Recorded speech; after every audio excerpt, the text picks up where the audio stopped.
Mesdames et messieurs, voici les titres du journal sur DRTV. Le décor communautaire de Tiambanzassi à 45 km de Pointe-Noire et l'annonce de la tenue d'une assemblée générale par Canadienne de Croissance.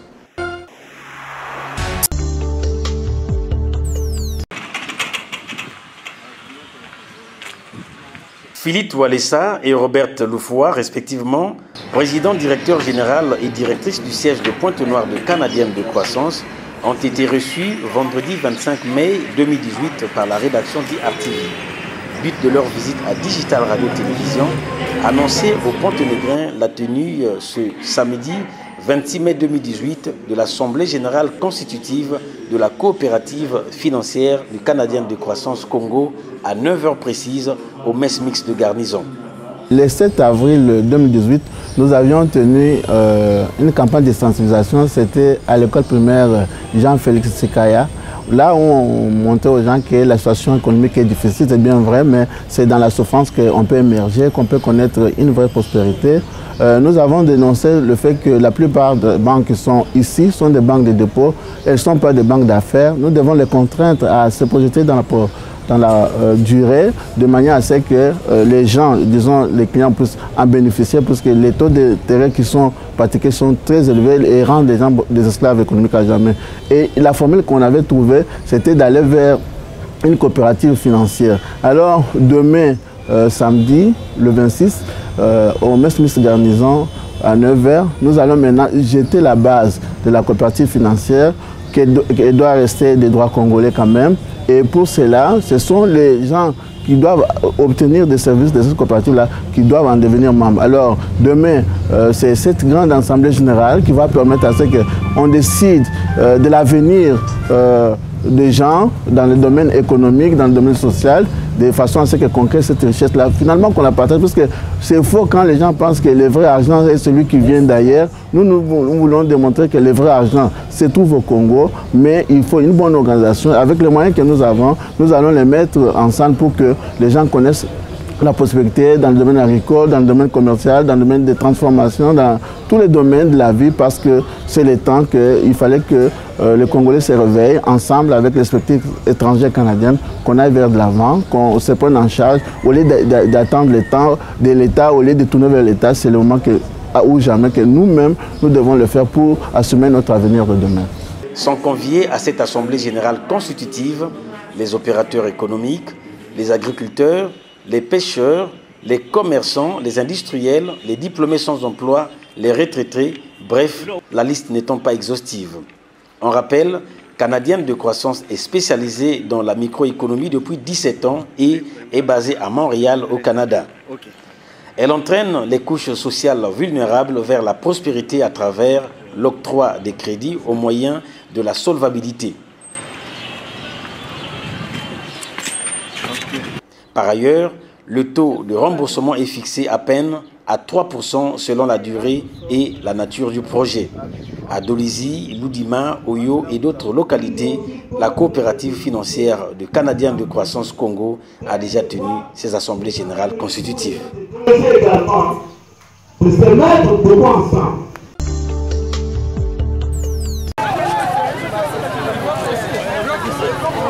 Gare routière de Dolizy, véhicules stationnés, le monde s'empresse à trouver une occasion pour rentrer chez soi ou aller passer un moment de loisir à Mafoubou, site touristique situé à 7 km de la capitale de l'Or-Vert.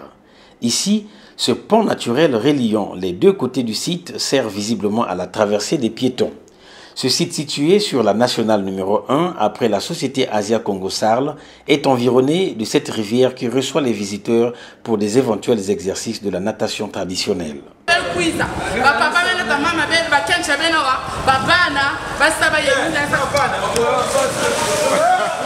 Pour l'accueil de la clientèle, les restaurateurs de ces sites s'activent à la cuisine pour préparer les mets bio, le cas de ces poissons à l'étouffée qui donnent l'eau à la bouche, même à vous téléspectateurs. Plus loin, sur l'autre rive, Moto Jakarta et autres voitures sont parquées à l'attente de leurs utilisateurs venus déguster bouillon et maboké préparés avec dextérité à la congolaise. C'est aussi là l'occasion tout indiquée de promouvoir la cuisine congolaise en vue d'inciter le public national et international à consommer congolais. le site Mafoubou, c'est trop magnifique, c'est trop joli, c'est trop... Je ne sais pas, les mots me manquent même. Vous pouvez vous-même regarder. Nous avons à manger, le plat c'est 600 francs. Vous voyez vous-même, la bière c'est comme au prix de la ville. Quelque part, nous avons une piscine gratuite. Donc une piscine naturelle, Yanzan.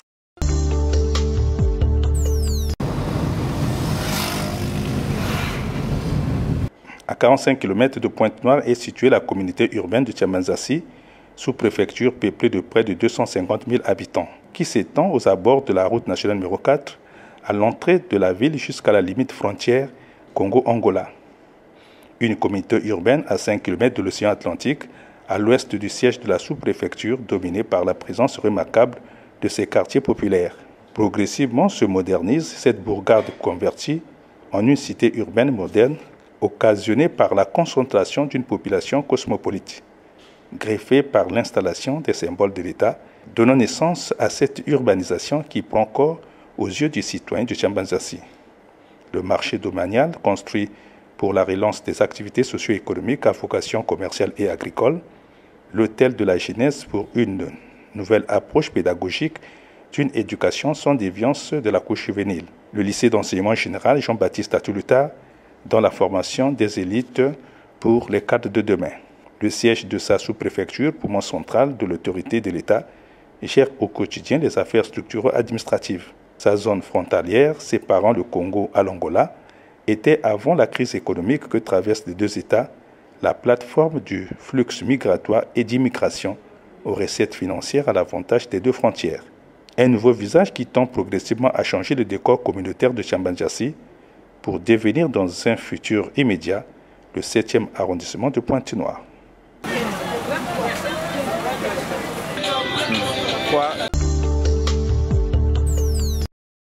À 14 km de Doumanga est situé au sud-est de la forêt du Mayombe, le village Fumbu, aux abords de l'ancien tracé du chemin de fer Congo-Océan. Une bourgade de 440 habitants composée de 221 hommes et 229 femmes occupant les activités socio-économiques de cette communauté rurale. Communauté ayant une audience remarquable par sa forêt giboyeuse, sa rivière poissonneuse Lukula, gardant du dos de Fouba, le paysage pittoresque des vertus du fond bleu dans cette localité. À vue d'œil, le quotidien de ses habitants n'est pas différent des autres villages des départements du Congo. Comme l'illustrent les images poignantes recueillies par la caméra de notre équipe de rédaction, arrivé à Foubou pour s'enquérir de la réalité sociale de ce village. Là maintenant, nous sommes au village de Foubou. Ça, c'est le premier quartier de Foubou. À l'actif de ces difficultés, l'on épingle le souci du transport en commun par rail et par véhicule pour leur permettre d'atteindre les autres villages. Ici, le train n'arrive que chaque samedi, ne leur donne pas l'occasion d'évacuer les produits agricoles d'urgence tels que bananes, légumes, viande, poissons d'eau douce et autres condiments.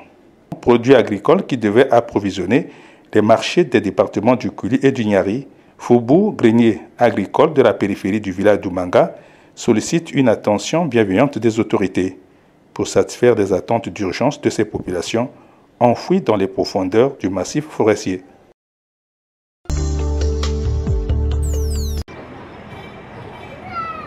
L'urbanisation d'une cité urbaine n'est pas seulement vantée par la construction accélérée des immeubles R+5 remarquables dans ces arrondissements.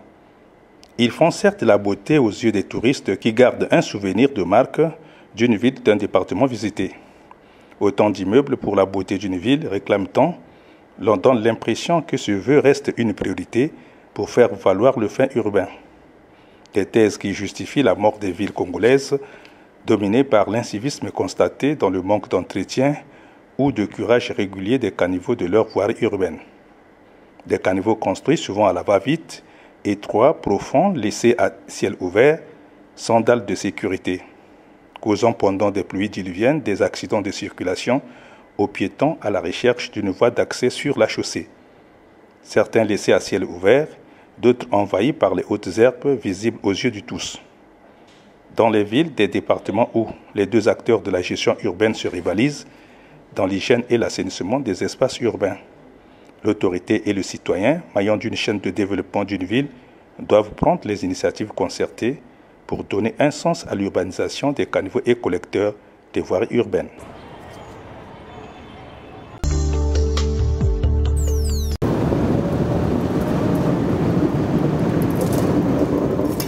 Sur l'ancien tracé du chemin de fer Congo-Océan, CFCO en abrégé, sur le tronçon Bilala-Konzi-Tombo, l'on découvre le tunnel de Bilinga, tunnel au cœur de la forêt du Mayombe qui facilitait le passage du train sur ce lieu aux nombreuses interprétations superstitieuses. Malgré l'obscurité qu'il présente à ses hôtes et visiteurs, le tunnel de Bilinga accueille les populations de Foubou venant s'approvisionner en eau potable. Population qui parcourent des kilomètres pour obtenir cette eau limpide sortant des roches souterraines riches en minerais énergétiques et surtout la qualité de la saveur qu'elle offre à ses consommateurs. Torche sur le front, des bidons en main, l'on pénètre les profondeurs de ce tunnel pour recueillir les gouttes d'eau de grâce venant des fonds des roches. Un cadre pittoresque ayant motivé la curiosité de l'équipe de notre rédaction arrivée sur les lieux de contempler les merveilles de la nature enfouies dans cette forêt dense. Merveille justifiée par la présence humaine à l'entrée de ce tunnel de près de 388 mètres de long qui garde toujours ses atouts ferriques aux passants et aux trains desservant cette voie de communication. À la recherche d'une eau potable de qualité, les populations de Foubou et d'ailleurs ont trouvé un tunnel de Bilinga, un lieu de concentration foraine, aux générosités des prestations naturelles de ce tunnel qui apaise l'espoir en eau de ces populations rurales.